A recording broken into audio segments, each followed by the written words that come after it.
I'm Theo. And I'm Juliet. And this is Apologies Accepted. We offer an entertaining look at some of the big issues in history by examining public apologies of the famous and infamous. We're looking at politicians, serial killers, actors, and you. Send us a public apology you would like to make, and we'll read it on the air and give you a chance to redeem yourself, or just get some guilt off your shoulders. We're here for you. Once a week, maybe more if you're really, really sorry.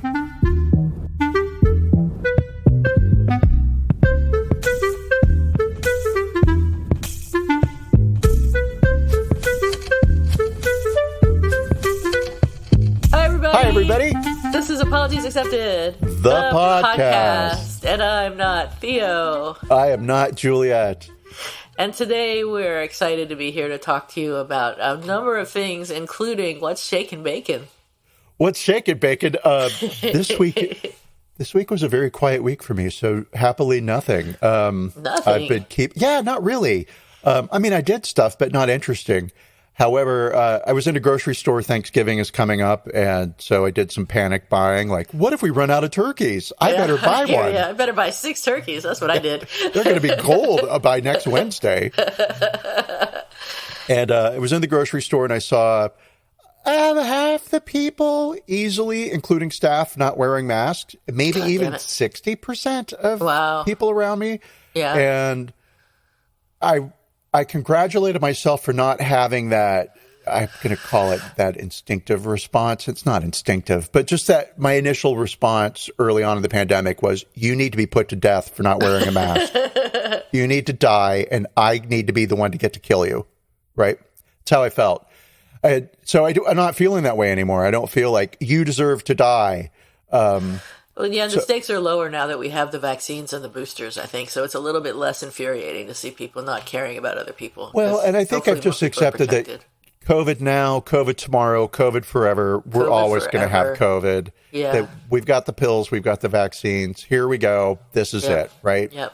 So, okay, cool. I'm accepting that. And fine, whatever. It works. But so I wrote down in my notes app, I no longer want to beat people to death.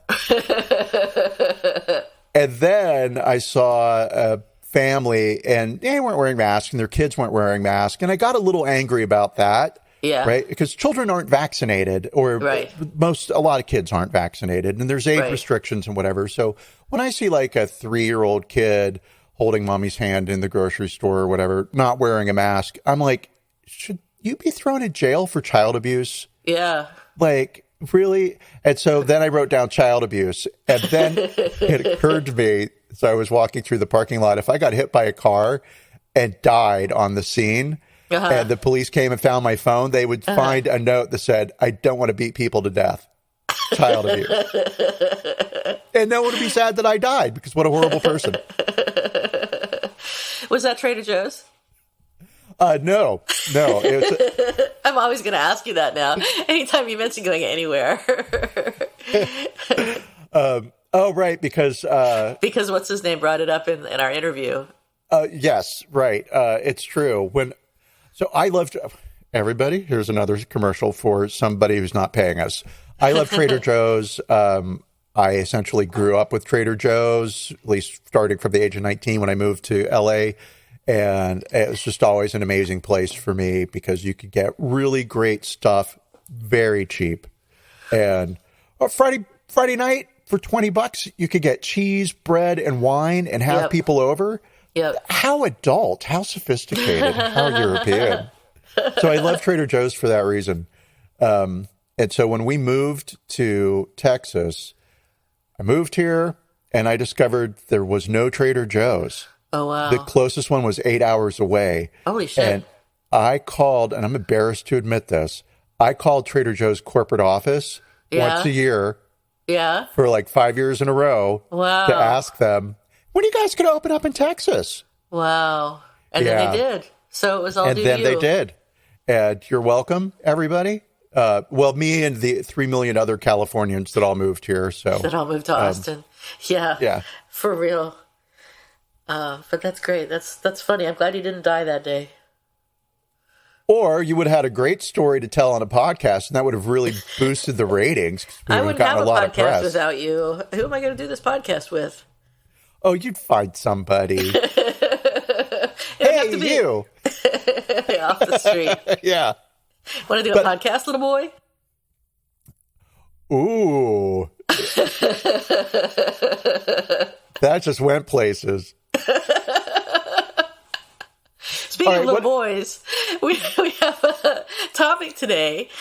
Oh, we do, but yeah, what's shake and bacon? You have to tell me. I'm excited because today we're recording this podcast on Friday instead of Sunday, as is our usual habit, because over the weekend I'm going to go down and be a tourist in San Francisco and hang out, stay in a hotel at Fisherman's Wharf, and just kind of wander around in the mornings and see what's shaking bacon in the early mornings at Fisherman's Wharf. It used to be when I would do this, it was 20 years ago, and I used to go down and run along the wharf and the piers and stuff, and you would see fishermen like coming in with fish and setting up the stalls and shit like that. And I bet that's not the case anymore.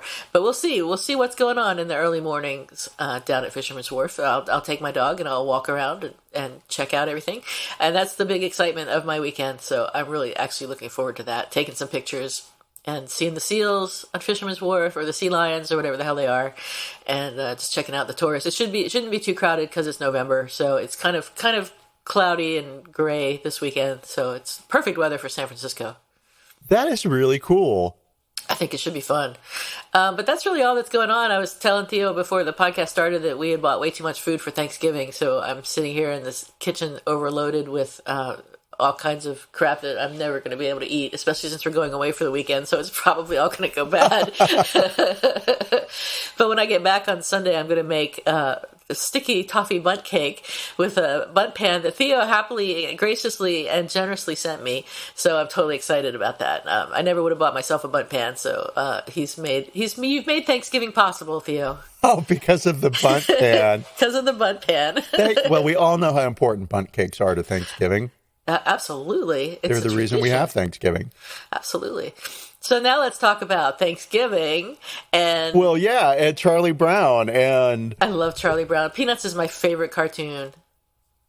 I liked it, too, growing up. After a certain point, I kind of fell off of it, and I think it's just because it was so wholesome that nothing happened. The thing is that when it started out for the first 20 or 30 years, it was really incisive and witty. And then after I guess Charles Schultz got older and, whatever, it just became kind of nothing happening, just a little wholesome and bullshit. So it wasn't as cool as it was early on. But I've got this one cartoon sitting in front of me right now, and it's got Peppermint Patty and Franklin. And Franklin we're going to talk about a little bit more. He's a little boy, the first African-American character in the strip. But they're on a pond, a frozen over pond, skating, and he's got a hockey stick in his hand, and she says, "All right, Franklin, what do you think you're doing?" And he goes, "Playing hockey. What does it look like?" And "It looks like you're in my way, that's what. I'm practicing for a figure skating competition." He goes, "What about me? I'm practicing to become a great hockey player." And she goes, "How many black players in the NHL, Franklin?"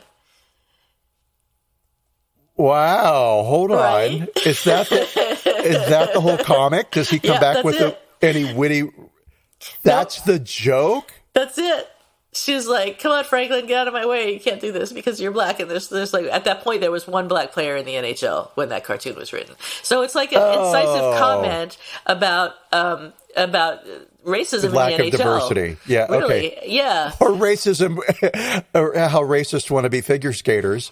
Or racist wannabe figure skaters. But it used to be more like that than what it became later with Charlie Brown Christmas, which was I like Charlie Brown Christmas and I love it. I watch it every year. It's sweet, yeah. But it's sweet. But it's nothing but sweet. So yeah, I'm with you. Yeah. And wow, how funny that your retelling of that Peppermint Patty NHL strip made me rethink my position on this controversy we're going to talk about in the apology from Gene Schultz for racism in a Charlie Brown Thanksgiving. Because I was like, oh, that feels a little racist there. But okay, you extended the thinking for me. Okay, good. Yeah. So Franklin was introduced. Yeah, Franklin was introduced to Peanuts in July of 1968, which is before we had what's Bill Cosby's cartoon, Fat Albert and the Cosby Kids. That was 74. So this was before that. I think this was really one of the first I'm going to say one of the first African American characters that weren't racist caricatures in comics. There were Well, certainly in a mainstream comic. in a mainstream comic. Yeah. There was, I think the Jackson 5 had a comic strip or an animated show, but that's kind of different. Well, what I can say as a time marker, there's a very famous episode of Mr. Rogers' Neighborhood, where so he puts his feet in a tub, a wading pool tub, kiddie pool, and the mailman comes by, and it's a hot day, and I was going to say Mr. Bill, and it's not Mr. Bill. Mr. Bill says, "Hey, come on!" No, and the mailman is African American. Right, and Mr. Rogers invites the mailman to enjoy the pool with him in a non-sexual way, and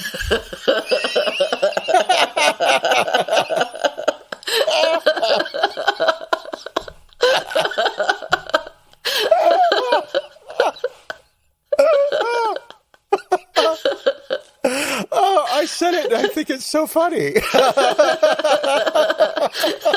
It is funny. And dumb. But he invites the mailman to come and cool off and stick his feet in the pool. And the mailman's like, "Yeah, I've been walking around all day. Great, I'll do that." And of course, the mailman is African-American or black. Yeah. And the shock at the time was they were both sharing the same water on TV. And swimming pools and stuff were segregated mostly at the time. If they weren't segregated by law, they were segregated de facto. So yeah, exactly. Yeah. And so it was, a nice way for a children's show to introduce children to the concept of equality. See, we're sharing the same water and nothing happened. I actually invited this person to come join me, and this person graciously accepted, blah, blah, blah, right? So, big event in children's Possibly TV. A big deal. Yeah, which sounds so weird today. And I don't think it was big for the kids as much as it was for the parents, right? Well, right. It's only big for the kids are fine with whatever, right? Yeah. If you told a kid, "Today's the day we have to paint ourselves green and walk backwards down the street and sing hippity hoo," they would do it. As my grandnephew is about to find out. Grandnephew? Yeah, my niece had a baby, and so... She did? Yeah. I didn't know that. Okay, anyway, we'll talk about that later. What's shaking, bacon? Congratulations. My 5-year-old niece had a baby. That's physically impossible. Apparently she's pretending to be 30 now. She must be older than I remember, yeah. Wow. Okay, I derailed you, so... So do we want to talk about peanuts, or do we want to talk about Thanksgiving first? Because it is Thanksgiving week. It is Thanksgiving week. We will have some people who are driving to their families and looking for an escape from knowing what's about to come to them. Thanksgiving Day with the family. I'm sure it'll be fine. It'll be great. Everyone will be happy. No one will get messily drunk. No one's going to commit right any here crimes. Would be the first. I'd show up drunk. Right? Totally. I'm here. Yeah, but I mean, the political landscape is much better. So yay. Anyway, let's talk about what is Thanksgiving, because this episode there are charges leveled against a Charlie Brown Thanksgiving for a racist moment in the show. Potentially, yeah. And so, which is really what we're going to examine. But, to say racism and Thanksgiving, what a weird mix. Not at all. It's a tradition that goes back hundreds of years. To the beginning of Thanksgiving, yes. I almost said thousands of years, but that's literally impossible. Okay, so the history of Thanksgiving. Let's learn some cool stuff. Oh, cool. Let's see if you learned some cool stuff. Maybe I will. Lie and just say how cool. How cool. I'm already impressed. My feelings won't be hurt at all then. Okay, great. So starting back in September of 1620, 102 religious separatists and land speculators left Plymouth, England, and 66 days later made landfall near Cape Cod. And a month later, they sailed across the Massachusetts Bay to begin a new colony at Plymouth, Massachusetts, thus committing the first crime in American history, a lack of creativity. They left Plymouth, England, and they landed in Plymouth, America. You guys, literally, you could have called it Tree, and it would have been more original. What struck me in your story so far is that not only are these religious people, but land speculators. Sure. Yep. People were going to come over take the land from the Indians and make money off of it. Well, I mean, did they know that the Indians were there? Sure, maybe, but at the same time, whatever, the Indians didn't have a concept of land ownership. Well, that's what they say. That's what they say, but I mean, people say? That's what the white people say. I don't know if that's true or not. I don't know. Well, they had territories, right? But I mean, whatever, because already I'm in an area that I can't speak to because we don't know. I don't know. I've studied Native American history in one semester at university, and it was taught to us by a white man who studies Native Americans. So, what do I know, right? Right. Enough to get in trouble is what I know. All right, cool. So they land in about November. They hit the U.S., and then they start establishing their colony in December of 1620. And, of course, we're in the midst of the mini ice age there. So it's not only bitterly cold in a northern climate, it's deadly cold. So the colonists stay on the ship, and they suffer scurvy and disease, and half of them die. So you're left with about 50 people, right? Oh my God. Who've gone through a brutal winter. Oh. And in March of 1621, they get off of the ship and they start, building little houses or whatever. Right. And a Native American comes out of the woods and greets them in English. What? I know. And if I saw that in a movie, I'd be like, lazy writing. This is dumb. This is God writing lazy stuff again. Yes, exactly. Well, this is God writing lazy stuff because the Native American who came out of the woods and greeted the English people in English, emphasis on greeted. He didn't have a conversation with them in English. Right. He was just like, hey, man. Had a expression he could use that they understood as a greeting, right? So I don't know his name because I wasn't there and Wikipedia didn't tell me. But he learned this English from a name that you're going to recognize, Squanto. I knew it was going to be Squanto. I forgot all about Squanto, whose real name is Tisquantum, and I can understand why they went with Squanto. Okay, so I'm going to call him Tisquantum, even though... Respectful. Yeah, I'm going to be respectful, even though Squanto is easier for me to say. All right, so Tisquantum was a member of the Pawtucket tribe. Of course, I've mispronounced that terribly. And he was kidnapped by an English sea captain and sold into slavery in Spain in 1614, or around 1614 for our history nerds out there. He was sold to Christian monks who educated him in religion and how to be European. He escaped and he got to London.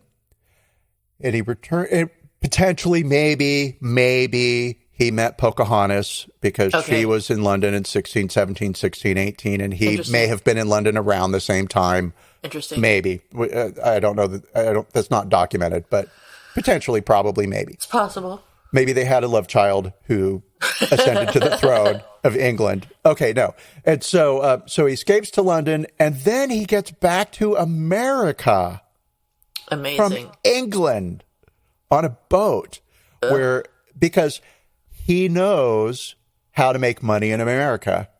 Right. And so, hey, you want to set up a colony? You want to grab some land? You want to know where the gold is? I know. I speak the language. I'm from there, right? So he gets back to America only to discover that his entire village had been wiped out by an infectious disease. And so through the weirdness of luck, bad luck, right? He gets kidnapped. He learns English. He gets back to America only to discover that his entire village has been wiped out. Had he stayed, he would have died. And he joins another tribe, the Wampanoag. And so it's the Wampanoag that help the Pilgrims that first year, right? The Wampanoag are like, yeah, we saw you in your big boat and we saw you guys starving to death and we wondered, what was up, but not our business. And so the Indian that had stepped out of the woods had learned some English from Tisquantum, and Tisquantum was brought to the village and met the pilgrims and showed them what foods to plant and how to grow these specific crops here in this country and what things to avoid and what you can eat. It's really nice of them. Cool. Very nice of him, right? And in November of that same year, so what, 6, 7, 8 months after March? It's 11. Yeah, I got into math there. Sorry, everybody. So they get off the boat in March, and 8 months later, they are celebrating, and they decide to have a day of feast to show their appreciation to the Lord. They probably didn't call it Thanksgiving, but these types of food ceremonies were common enough.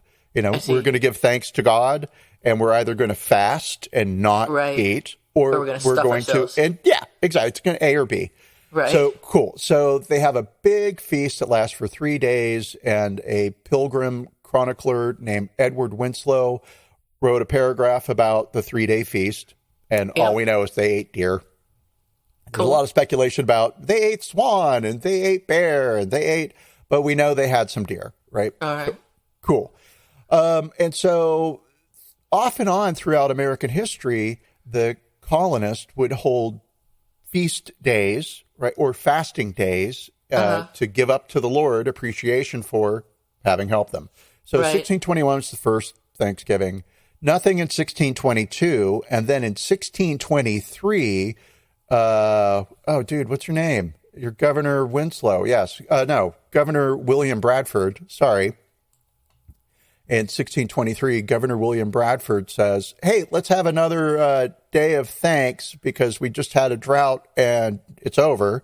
So God has sent us tons of rain and let's not eat anything. Which, if you think about it, they have had a drought. Yep. Crops have suffered. So it makes sense rather than eat everything, not to eat anything. So day of fasting. Cool. All right. So then we've got off and on through American history, different colonies holding days of thanks. During the American Revolution, the Continental Congress designated a couple of days as a Thanksgiving Day throughout a year. That grammatically doesn't make a lot of sense, but it's just to say that the U.S. government, the Continental government, decided, hey, let's have a day of appreciation for X, Y, or Z. In 1789, George Washington issued the first Thanksgiving proclamation for the entire nation, and it called upon Americans to express their gratitude for the happy conclusion to the country's War of Independence and the successful ratification of the U.S. Constitution. So therein we see this nice little blend of, or this move, let's call it a move, of Thanksgiving days of appreciation going from religious festivities where we're thanking God to something that becomes political. Gotcha. Right? We're thanking for the end of the war and for the birth of our nation and our government, right? Yes. We're thanking God for that, but it's getting political. All right, cool. So from 1789, there are a couple of other presidents that follow Washington who also hold Thanksgiving days, right? Nationally decreed.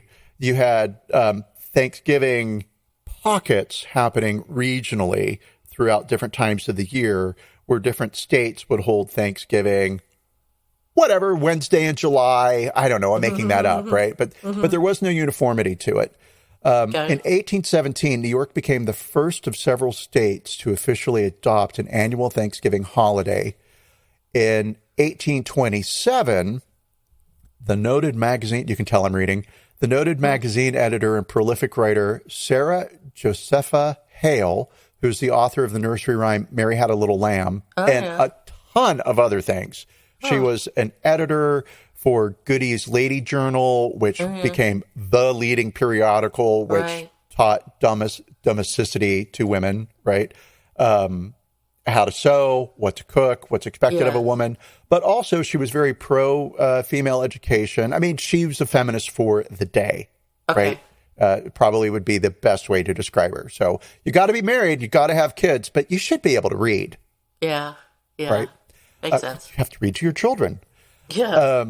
Okay, so she launched a campaign to establish Thanksgiving as a national holiday, again, starting in 1827. So in her magazine, she would plant little stories about Thanksgiving traditions. And for 36 years, she wrote letters to governors, to presidents. Jesus. Yep. She was dedicated. Not That's to like Jesus. you trying to get a Trader Joe's. Well, I did it, and she did it. She's known as the mother of Thanksgiving. I've never heard of her. No. You need a better press agent. Should write to someone about that. I should become her press agent. Sarah Josepha Hale, I love that middle name, eventually convinced Abraham Lincoln to declare a national holiday. He did this in 1863 at the height of the Civil War.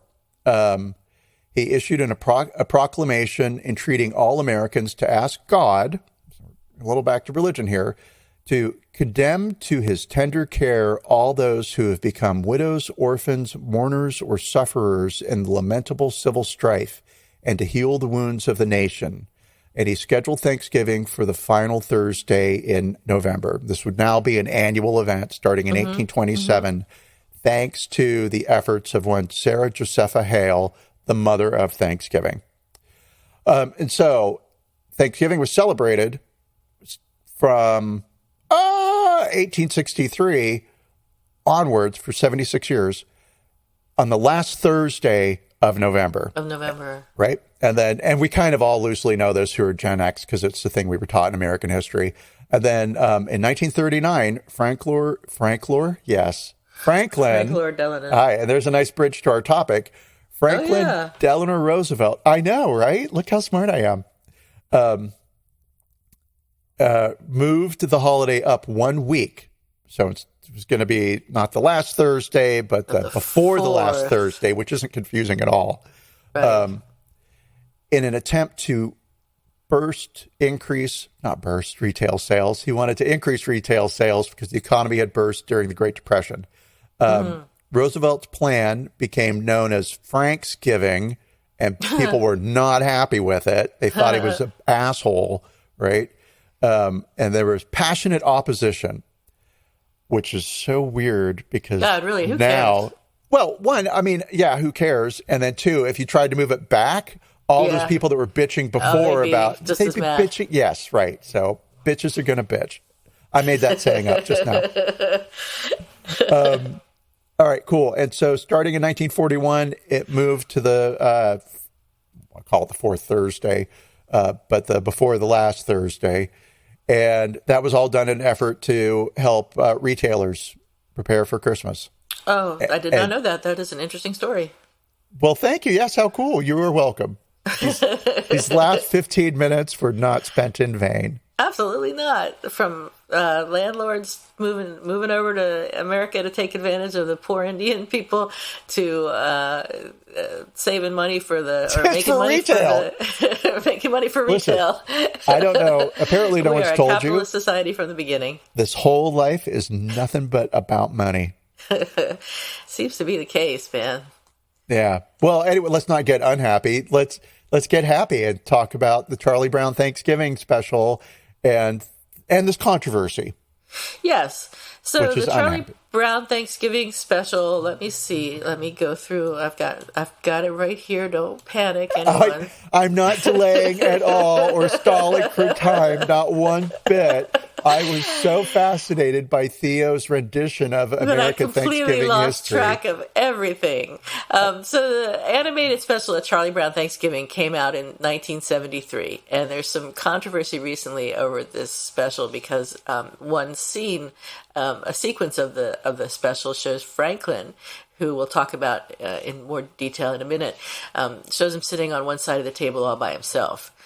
So Franklin, as I mentioned earlier, is a little boy in the comic strip Peanuts, and he showed up for the first time in Peanuts in 1968. He's the first African-American character in the strip.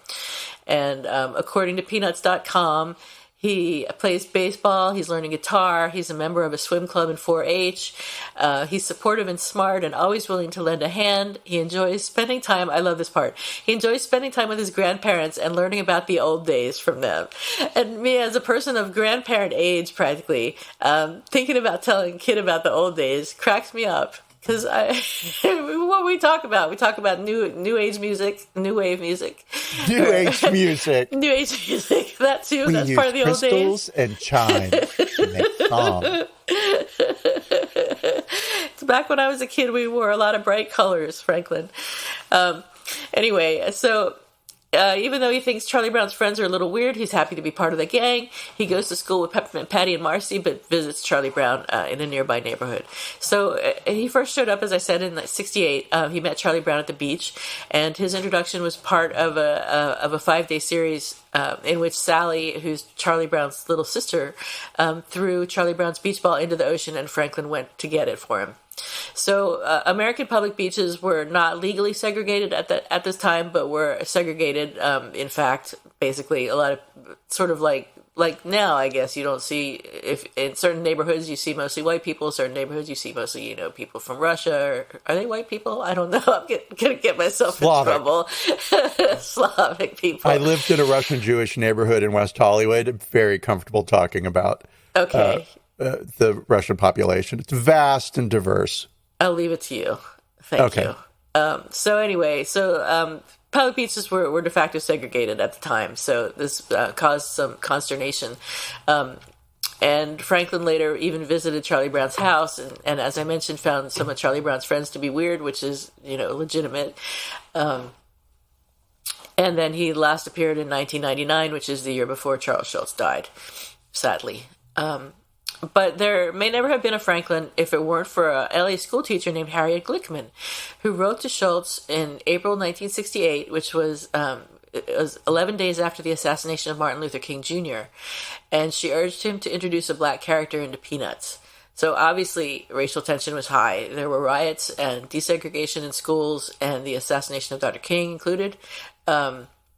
Schulz wrote back saying that he had thought about it, but he didn't want to appear to be patronizing. He said, "I would be very happy to try, but I am sure that I would receive the sort of criticism that would make it appear as if I were doing this in a condescending manner." But then one of Glickman's friends got enlisted to write to Schulz too, and he wrote saying, "The introduction of a black character would, quote, ease my problem of having my kids seeing themselves pictured in the overall American scene.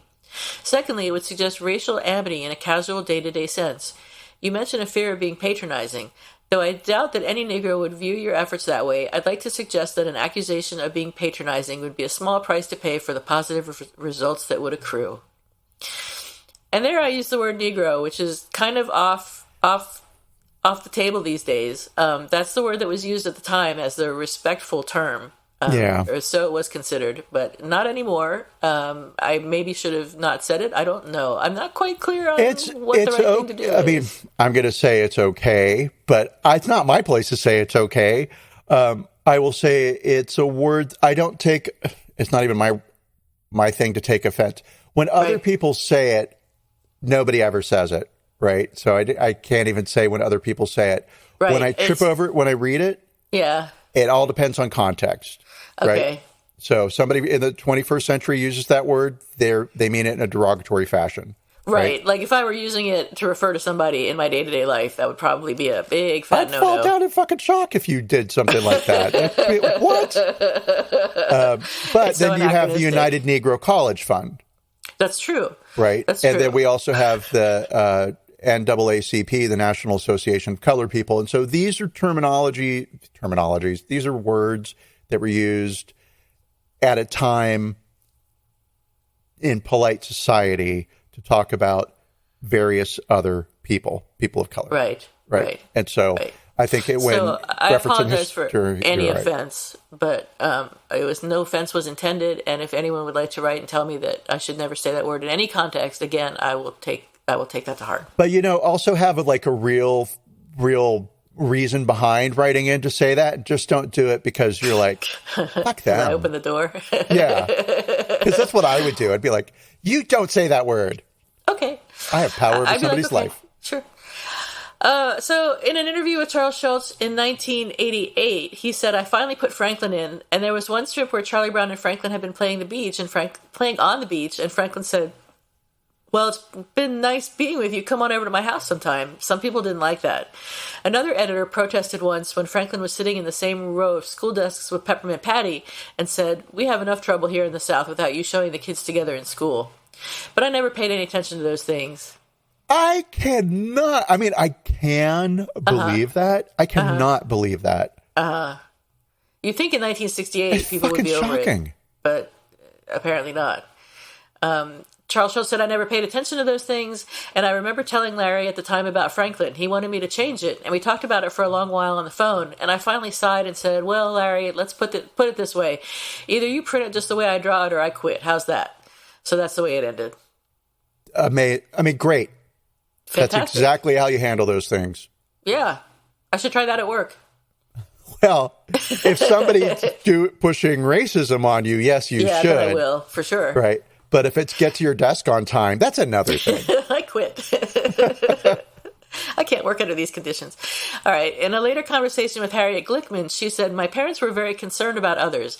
And I'm reading this because I like what she has to say, and I'm contrasting it with what you might hear today. Maybe the circles that I travel in are negative, but I don't hear a lot of this kind of conversation today. I don't know. So anyway, she said, "My parents were very concerned about others and the values that they instilled in us about caring for and appreciating everyone of all colors and backgrounds. This is what we knew when we were growing up, that you cared about other people. And so during the years, we were very aware of the issues of racism and civil rights in this country. And remember, when I was young, black people had to sit at the back of the bus. Black people couldn't sit in the same seats in the restaurants that you could sit. The period before I wrote the letter was the major period of civil rights activities. Every day I would see or read about black children trying to get into school and seeing crowds of white people standing around spitting at them or yelling at them, and the beatings and the dogs and the hosings and the courage of so many people in that time." I just like what she says about her parents trying to instill this value of equality in the kids growing up. I think that's really sweet, and that's really important. And I'd like to hear more of it. So get on that, Theo. I am working on that right now with this podcast.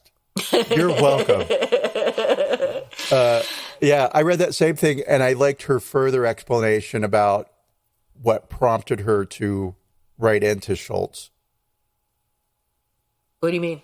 Oh, well, so Tell where us. she said, I will tell you. So in that same interview, she says, it wasn't as if one day I said, "Oh, things are bad and Martin Luther King was shot and I should do something." It was the accumulation of all the years of seeing the discrimination, the segregation, the hatred and all. And I just thought maybe I'll do something. And I realized that Peanuts was the most beloved comic strip in the country. And I wrote not only to Schulz, but I also wrote to a few other cartoonists as well. And so, yeah. And I liked that it was, oh, hey, my whole life I've been aware of racism, and this one event was sort of I don't want to say the last straw, but showed me that, like, oh wow, this is only ever going to get worse if we don't do something about it. It makes me think that maybe one person can change things, or at least could in 1968. And maybe now you can't write to a cartoonist and have them even read your letter or find your letter among all the letters that they get. But, I mean, maybe it is possible for one person to make a difference. Oh, yeah, absolutely. I do think so, right? But I guess maybe the avenues are different today. Yeah. Given that everybody can have a YouTube channel and any one person can become the loudest voice in the country. All you have to do is just say something that's shitty enough. Yeah, or do a little dance. Maybe. So back to the Thanksgiving special. Yes. 1973 animated special of Charlie Brown Thanksgiving. Franklin is sitting on one side of the table by himself in a lawn chair, and the other kids are sitting on the other sides of the table in various chairs of various descriptions, and they're eating toast and jelly beans and popcorn. And it's pretty obvious that they just put this thing together ad hoc with the materials they had available. So, but Darnell Hunt says he's the Dean of Social Sciences and Professor of Sociology and African American Studies at UCLA. And he said to Yahoo Life, having Franklin on this long side by himself, you could interpret it that no one wanted to sit next to him. Hunt, who remembers feeling included in ways I hadn't before when he first saw Franklin in a Peanuts comic strip, says that Schultz probably thought he was doing a good thing by including the character at all. But Hunt said it's a classic example of what can be missed even when you're trying to be inclusive. Today this would not be acceptable, says Hunt. It really does speak to the need for more inclusive creators and storytellers behind the scenes who produce these images.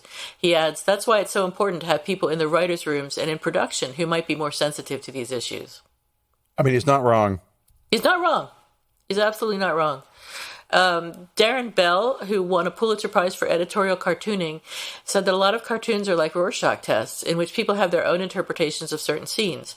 When I saw that image of Franklin, my first thought was Charles Schultz really wanted Franklin to be seen, and Franklin was really important. He added that Peanuts was a kind and inclusive comic strip. And I think this is these are the folks who were on a panel. Yeah, so the Charles M. Schultz Museum held a panel for Black cartoonists, and within that discussion, they didn't really address, but they talked about the charges of racism. Yeah. In that scene, right? And one of the cartoonists, Rob Armstrong, said very clearly, listen, I know that Charles M. Schultz was by no means a racist, and here's my experience with him. Yep. And I told you when I was researching this, there were two things that made me cry. Yeah. Yeah, so I'm going to do it now.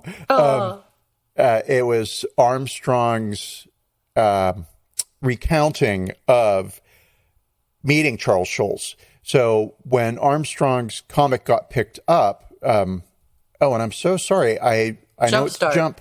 Thank you. I was trying to call it Jump Street, and it's like, it's not Jump Street. That's a TV show. Yeah.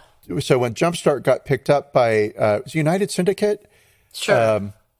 He asked the editor, hey, I'd like to meet Charles Schultz. And the editor was like, yeah, you and everybody else, so no.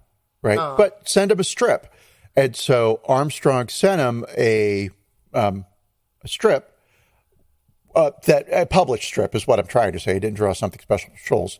And in that, one of his figures is in the shower singing a popular song, Hang On Sloopy, but instead of the word Sloopy, she uses Snoopy, and that's referencing Peanuts and how cute, right? Yeah. And so that's a strip that Armstrong sends to Schultz. And then a year and a half later, Armstrong gets invited to Charles Schultz's studio and gets to meet Charles Schultz. And when he walks into the studio, he sees that his drawing that he sent was framed over Schultz's desk. Wow. Right? And it was this discussion that they had, and they were friends for like 20, 30 years, where Schultz was like, yeah, I really can't draw a Black person's experience. I can't write a Black person's experience. Mm-hmm. Right. And so I'm aware that anything I do is going to be an issue, but I'm honored to have inspired a Black child who wanted to be a cartoonist. When Armstrong was 3, he told his mother that he wanted to be a cartoonist and grew up to become a cartoonist. And it was the representation of Franklin in Peanuts that showed Armstrong that he could grow up to become a cartoonist. Right? Wow. Because, look, there's a Black little boy in a cartoon. Right. And I want to draw cartoons. I can do this. And then he does. And then he gets to meet his hero. And then he walks into that hero's office and he finds him drawing, and he did. And not only that, but Franklin's last name was made to be Armstrong in a later television show, or television, what do you call it, special. A show. You can call it a show. A TV show. It's perfectly appropriate. They named Franklin after, Charles Schultz named Franklin after Rob Armstrong, which is super sweet. It's super sweet. That did not make me cry. But the picture over the desk totally made me cry. That made you cry. Oh, and the rest of the special can only be about what makes me cry. Okay. So, interestingly, in 1972, before the Thanksgiving special, Franklin was seated at a dinner table on the same side as his friends in Snoopy Come Home. So, I think that leads us to the apology, which is not really an apology, but the comments from Jean Schultz, who is the widow of the late Charles Schultz. She issued a statement on the whole Thanksgiving Franklin matter, saying the scene would have had nothing to do with Sparky, which is a nickname for Charles Schultz, because it was purely the animators and the directors working on it. The director parcels out the scenes to the animators, and the animators who drew that scene aren't alive anymore, or we don't know how to find them. The controversy first popped up a couple of years ago. I've probably watched the special a dozen times, and I hadn't noticed it, but I wouldn't notice it. It's to be noticed now. In a blog post previously published on the Charles M. Schultz Museum and Research Center website, Jean offered a little more context to what likely happened back in the 70s, writing, "While it can't be known now which animator drew that particular scene, you can be sure there was no ulterior motive. I fall back on Peppermint Patty's apology to Charlie Brown, explaining she meant no harm when she criticized his poor Thanksgiving offering, which goes something like, 'There are enough problems in the world already without these misunderstandings.' To suggest this show had any other messages than the importance of family, sharing, and gratitude is to look for an issue where there is none." Now, I kind of don't like that so much, because it's just like saying, well, maybe you're offended by it, but you shouldn't be, which is a common response to racism. Yeah. But. Well, right. And that's it exactly. So I liked a lot of what she had to say, particularly the acknowledgement that, hey, this concern about Franklin sitting on the other side of the table alone isn't something that I ever noticed, nor would I have ever noticed it. But it is to be noticed now. Exactly. Right? That was perfect. I think that is perfect. And if she had stopped there, I'd be like, wow, you're really progressive. That's great. And yes, and you're right. Right. Because it hits the real issue, which is sometimes we are inadvertently racist. Yes, exactly. Yeah. And another person a lot of times can look at something and say, I mean, Rob Armstrong was, who again was the little black boy who grew up to become a black animator, said during the panel that the scene where Franklin's seated at the table on the other side, away from all the other characters, is exactly how he feels every day. Right. So sad. That's going to make me cry. Well, you cry too? I'm going to cry. We're going to have to stop doing this show. So many people are like, please. So, yeah, in a way, it actually does speak to how people of color feel in this country. Yeah. Included but excluded. Oh, so sad. Yeah. I mean, and fair enough. I mean, the way anybody feels about anything, everyone's entitled to have their feelings. It's not for me to say somebody shouldn't feel that way. But then, it's sort of the territory that Jean's moving into when she says, well, that wasn't the intention of the show. And anybody that comes there's no problem. Right. Well, I mean, maybe not quite. Yes, you could extend her argument to that point and pull it into that territory. I'd like to keep it in that nice marshmallow middle ground of, she's a nice older lady. She gets it. She doesn't understand it emotionally, but she understands that other people are upset and that they have reason to be, and that there are experiences that she nor her husband could have ever related to. And therefore, I don't want to say they didn't try, but they didn't pretend that they could. That's a better way of putting it forward. Yeah. So that's fair. Yeah. So let's rate the apology. Yeah.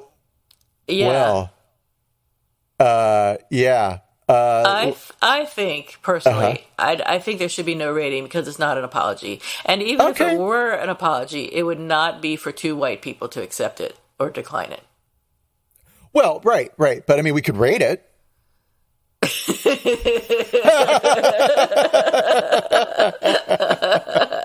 I mean, we can rate what another white person does.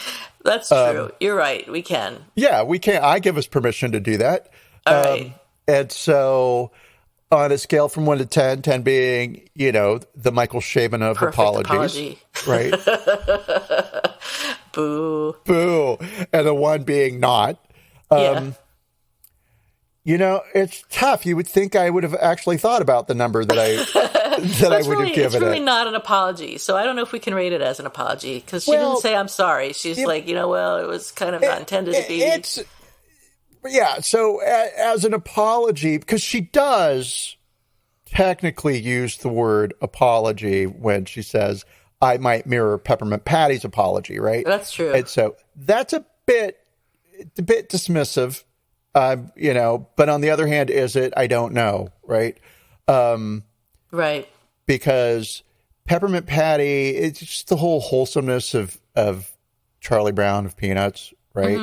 Mm-hmm. And Gene Schultz is somebody from that world of wholesomeness. Whether there's inadvertent racism or not, it's another thing. But she. So, oh God, I don't know. It's a 4. You should really read more early Peanuts, because they were really fucking funny. But okay, I'll say I will, because I always say that's what we do on this podcast. I'll totally do that. And then I get up and I say, I have nothing to do. So if I'm going to rate this apology, I'll give it a 6. Okay, I gave it a 4, so we're both dancing around a 5, so that's a 5, right? Fair enough, it's a 5. 4 plus 6, yeah. So it's a middle ground one. She acknowledges that some people have real feelings around this issue, and does the kind of it's not quite a "I'm sorry you feel this way" apology, but it sort of is. I'm sorry that you feel this way. We didn't mean for you to feel this way. And so, it's not a stellar apology. But for me, what was stellar was her acknowledgement that it wasn't an issue that was on her radar, but she recognizes that it's on the radar now. Got it. Okay, fair enough. So not a total discounting, but, also not a total affirmation. I think that's fair. And I think we should talk about who's sorry now. Oh, well, actually, I have to tell you the other thing that made me cry. Oh, yeah. And that give you a little bit of a deep dive into some of their racism in Charlie Brown's production crew. Yeah. So Gene Schultz is talking about here's what my husband did, and here's his idea behind this thing or that thing, right? And she talks about how Charles Schultz has Franklin and Charlie Brown meet on the beach, right? They don't meet like, oh, I just moved in across the street from you. Right. How challenging would that have been? Charlie Brown lives in a neighborhood where a black person moved in. Oh my God, shut down the country, right? So the beach is neutral territory. Even though there were laws, and as to your point, there's de facto segregation, even if there wasn't a law. Okay, so she says, speaking as her husband, I want to do this. How on earth do I do it in a way that's natural? The easy thing would have been to have Franklin be a new kid who moves to town and lives across the street, but instead he had them meet in a very neutral place, and then it's revealed that he goes to Peppermint Patty's school across town. I wish he was here now, because it never occurred to me to ask him how he hit on that idea. I always say that in all the years I was married to Sparky, it seemed like he created the strip so effortlessly. It's my penance now to study all the things I took for granted then. Heartbreaking. That's sweet. Heartbreaking. Yeah, so I'm going to boost my 4 up to a 5 and maybe a 6. Because I feel bad for her. I wonder if she's still alive. I think she is. She was alive up until a few years ago, which doesn't answer your question. But somehow if she was alive in 2019, that sort of counts as now. The museum is up in Sonoma. I should go there and check it out. I hate you. You should. If I were smart, I would have done that before this episode. No, that's where you lie. But I'm not smart. So yeah, I did. I totally went there. It was fantastic. All right, so I just wanted to see, were any of these guys sort of maybe Klan people or racist somehow, right? Yikes. So Charles Schultz, of course not. Good. We know not intentionally racist. Done. Solved. Lee Mendelsohn was a producer who worked with Charles Schulz on a number of the iconic Peanuts cartoons, including the Christmas Carol one. Yeah. Lee Mendelsohn, who was Jewish, died on Christmas Day in 2019. Oh. Yeah. And so how did he get involved with Charles Schulz and Peanuts? He did a documentary on Willie Mays, who was an African-American baseball player and was considered the best baseball player of all time back in I think it was the 60s he did that, but don't hold me to the decade. So he did a documentary on Willie Mays, and then he was like, I did one on the best baseball player. Why don't I do one on the worst baseball player, Charlie Brown? And so he approached Charles Schulz and was like, I'd like to do a documentary, and they ended up working together. So Lee Mendelsohn is the person who brought in Vince Guaraldi, whose music for Charlie Brown Christmas is my favorite Christmas music. Mine too. It's so good. It's the best. It's the best. I can listen to it over and over. Merry Christmas to you, my little angel. Merry Christmas. All right, let's see here. So, And then when they couldn't find any satisfying lyrics for Guaraldi's lovely instrumental piece, Christmas Time Is Here, Mendelssohn wrote the lyrics to that song. Christmas time is... He didn't sing it, though. The role producer is often imagined to be the money guy who brings the funds and the talent to make the project work, but Mendelssohn was much more than that. He and Schulz brainstormed about the idea for Charlie Brown Christmas together. Mendelssohn had read a Hans Christian Andersen fairy tale, The Fir Tree, and that gave Schulz the idea to come up with the idea of a central, what's this episode about? Oh, it's about Charlie Brown finds a broken Christmas tree, right? And what's the true meaning of Christmas? So cool, right? Lovely. And I'm going to say Lee Mendelsohn. Good guy. Probably not a racist. That's not to say that Jewish people can't be racist. Of course. I know some problems. There's some words. But, probably not an overt racist, right? And then head animator Bill Melendez, and this is where I'm going to screw up, and because their last names are so similar to me, Mendelssohn and Melendez. But he was... Bill Melendez, who was the head animator, was born in Hermosillo in Mexico and walked across the border with his mother as a child in 1920 to America. Wow. And became an American citizen officially when he signed up for the military. Wow. They gave him a citizenship then, right? I wish they did that now. But anyway. Well, I think they do but okay, I don't know. Clearly, because I said, I think they do, and you shook your head no, and I was like, okay. I don't think so. I don't know, but we'll I bet you $20 they don't. There's no way to ever know. There's no way to ever know. No. All right, cool. And so Melendez, who was an undocumented immigrant from Mexico, grew up to become a cartoonist. Started off with Disney, as most of the animators did at a certain point in early American cartoon history. And let's see here. Yeah, okay. So he worked on a bunch of cartoons, Fantasia, Bambi, Pinocchio. He ended up working with Charles Schulz on the Peanuts cartoons. And his name was not Bill, but the Disney cartoonist gave him that name because his real name was too long. So here's somebody who actually, at the hands of white people, suffered inadvertent racism. Yeah. Right? Your name's too funny. Well, they didn't say it was funny, but they said it was too long. Your name's too weird. We're going to call you Bill. We're going to call you Bill. And that's the name he went by. And so that was kind of the end of that. Yeah. But I will say that on Twitter, which of course is where this controversy rages, as all controversies in American culture do, without Twitter, we would never know what to be angry about. There's a woman named Kimberly Manning, who is a medical doctor, and she shared a clip of the Peanuts what word am I looking for? Where Franklin's sitting by himself. She shared. Oh yeah, the sequence. A still. Thank you. Yes. A still. A still. And she says, this unedited image is from a 1973 cartoon that I watched every single Thanksgiving as a kid. Seeing Franklin at that table was a big deal to us. Yeah. Cool. Right? Yeah. And then she says, dang, diversity without equality and inclusion is a sad, subtle thing, isn't it? Then and now. She goes on, right? Mm-hmm. So, very valid point. I think that sums up the whole issue beautifully. I think it explains both sides of the equation beautifully. And then she says, I believe the entire body of work around the character Franklin, added in 1968 by Charles Schulz, creator of Peanuts, was forward-thinking and brave. This isn't a dig at his legacy or intentions.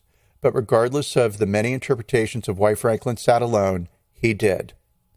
And then, I dove into her Twitter comments, because how do you not when you see something that's wow, that's really reasonable. Yeah. And this is the way I feel. Here's why, but I understand, right? It's everything. She's got it all down in a tweet. So smart. She should have a podcast. And so the very scientific survey that I conducted by looking at 2 comments in her feed, right? Where people had, and surprise, white people had that knee-jerk reaction of, this is ridiculous. Right. There's no need to be upset about it. It's a cartoon. However you might want to put that, right? I went and looked on their feeds. Yeah, racist. If not racist, at least white supremacist, because some of the stuff they liked, I was like, oh, yeah. So, right. Like, on one hand, I could say, yeah, it feels kind of ridiculous to say, oh, this is racist. But then if I think about it for 2 seconds, it's like, you know what? It wouldn't have occurred to me that it's racist, but I can absolutely see why somebody feels that way. And looking at it, yeah, I can agree. Sure. There's something going on there that the people at the time didn't recognize. They thought they were doing good, right? At least you're invited to the party. Right. Right. So, yeah. And then I looked into the episode last night with 21st Century Eyes, and I am not diminishing charges of racism, but I do want to say that I can project myself 50 years into the future, and here's some other things that are going to be problematic with this. Oh, boy. Yeah. So we have the misgendering of Peppermint Patty by Marcy, who calls Peppermint Patty Sir. Yeah. A lot, right? So is that homophobia? Is it transphobia? Don't know, right? We have sexual harassment, where Peppermint Patty is after Charlie Brown and forces herself upon him. Right. Right?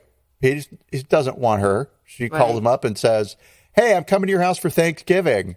And she flirts with him. And we could even say stalk. It's a lot of harassment. Yeah.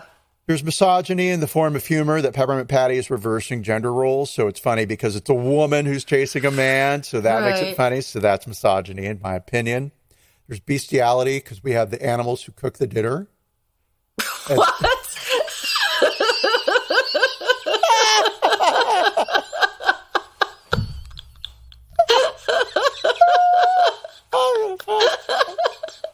I literally can't breathe now.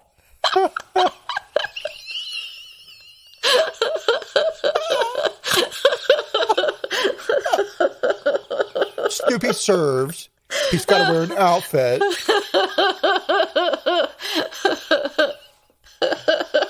I'm crying. And then, thank you. When I thought of that, I ran back here to type that up so that I wouldn't forget. Good. I'm glad you did. And I'm glad I didn't put it in notes, because that would have been really hard to explain. I don't want to kill people anymore with bestiality.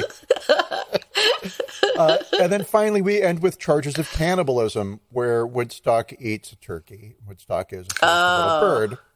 Right. For our international audience who may not be familiar with the Charlie Brown Thanksgiving or care enough about Thanksgiving to watch a cartoon about Thanksgiving. So,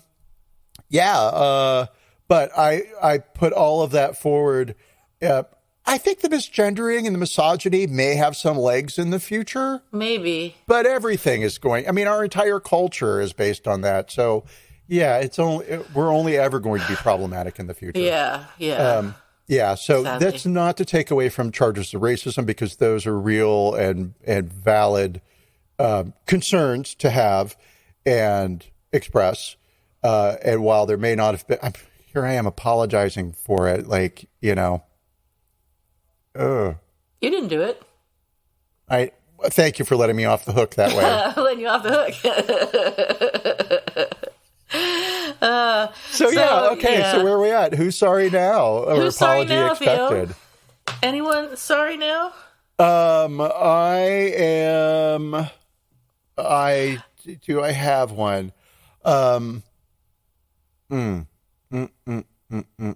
If you don't, I have an apology expected. Why don't you go, and then I'll have one.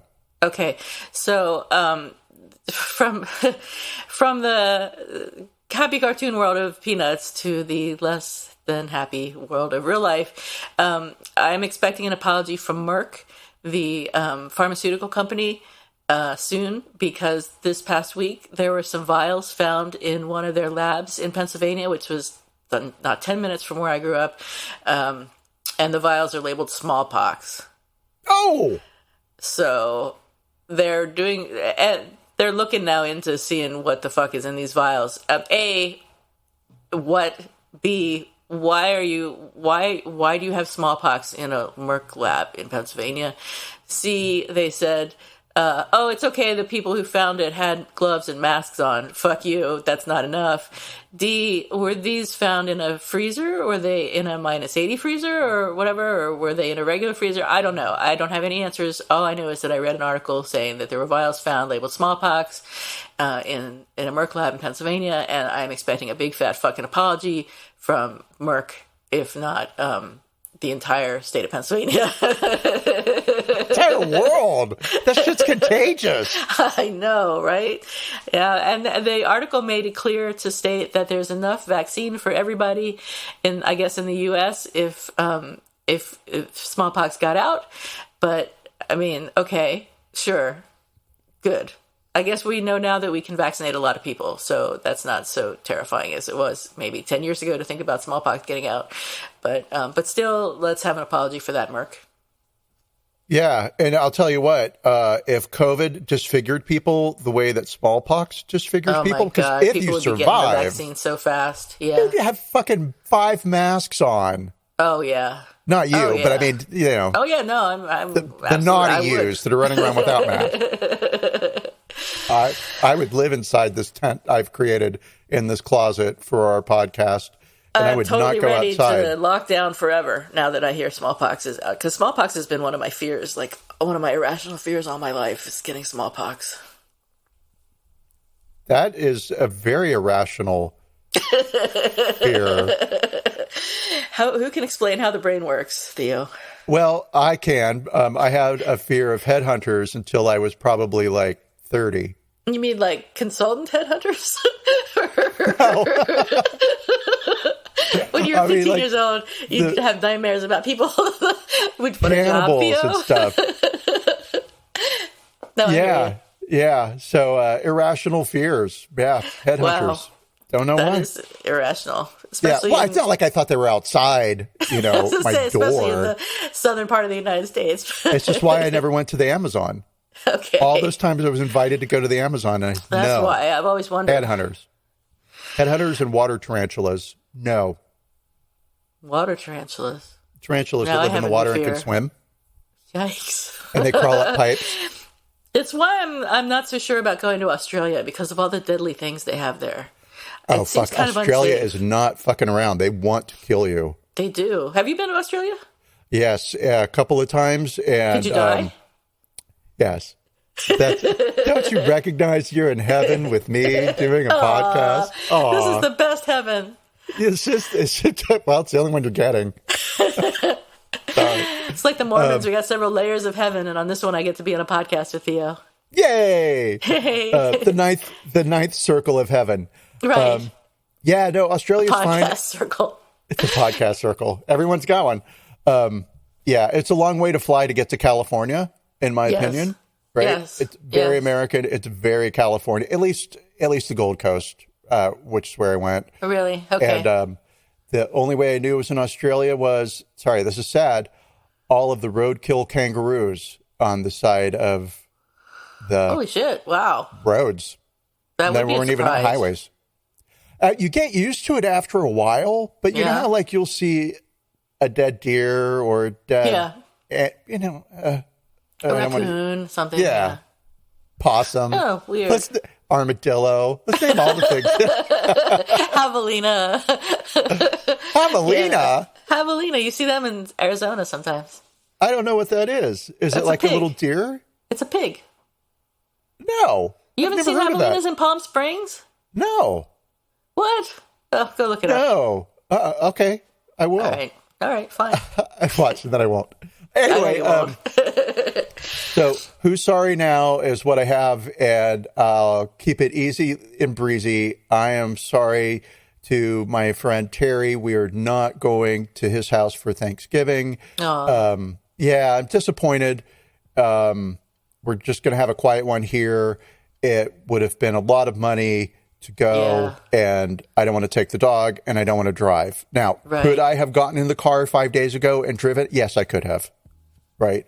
So could I have done this thing? Yes, I could have. Did I want to? No, I did not want to. Right. Why? Not because Terry's not worth it, but because Terry's not worth it. But you invited him to your house for Thanksgiving, so yes, and I wasn't totally worth reasonable. it. Yeah, I said no, and so here we are. And then we're going for New Year's, and so hooray! But so that's my apology. I would love to, but the idea of driving another 2 days there and 2 days back, and then what do I do with the dog and all that? Yeah, I have to, the dog's too much work when I'm in somebody else's house. So there you go. Anyway, long story. Fair enough. Okay. All right. I think that's it for today. That is it. Yes. So thank you, Theo. Thank you, not Theo. And we'll be back next week with another exciting edition of Apologies Accepted, the podcast. The podcast. Yay. Bye. Goodbye.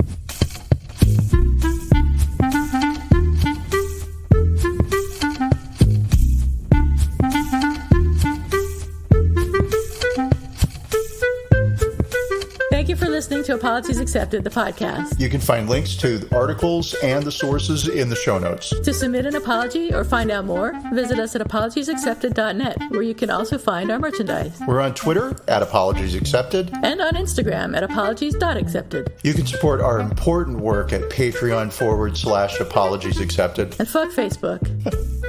Bye.